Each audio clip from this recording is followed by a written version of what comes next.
ఈ నష్టానికి కారకుని నేను. ప్రియమైన దేవుని బిడ్డలారా, మన జీవితంలో గాఢ నిద్ర అంటే పడుకొని నిద్రపోవడం కాదు, దేవునికి దూరంగా ఉండడం కూడా మనం గాఢ నిద్రలో ఉన్నట్టే.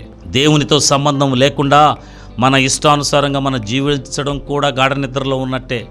మనం దేవునికి అవిధేయులుగా ఉంటూ దేవునికి మాటకు లోబడకుండా ఉండడం కూడా మనం గాఢ నిద్రలో ఉన్నట్టే. ప్రియమైనటువంటి వారులారా, మనల్ని మనం జ్ఞాపకం చేసుకున్నట్లయితే గాఢ నిద్రలోనికి ఎప్పుడునూ దేవుని సన్నిధానంలో ఎదగవలసిన బిడ్డలైన మనము ఎప్పుడు కూడా గాఢ నిద్రలోనికి వెళ్ళకూడదు. ఎప్పుడైతే మనము గాఢ నిద్రలోనికి వెళతామో ప్రమాదము పొంచి ఉంటుంది. కనుక మరి కీర్తనకారుడు అంటాడు, నేను కాలు జారు చోటనే ఉన్నాను. కనుక మనకు కాపుదల, మనల్ని నడిపించాల్సింది, మనల్ని కాపాడాల్సింది మన దేవుడే. ఆయన మన పక్షమున ఉన్నాడు గనుక మనం ఆయన సన్నిధానములో ప్రార్థిస్తూ ముందుకెళ్ళాలి. అందుకే అపోస్తుడైనటువంటి పౌలు ఆ బిడ్డ దేవుని యొక్క వాక్యం వింటూ ఉంటే, హృదయంలోనికి ఆహ్వానిస్తూ ఉంటే ఆ బిడ్డ పడిపోయేవాడు కాదు. దేవుని వాక్యాన్ని మరిచిపోయాడు, గాఢ నిద్రలోనికి వెళ్ళిపోయాడు.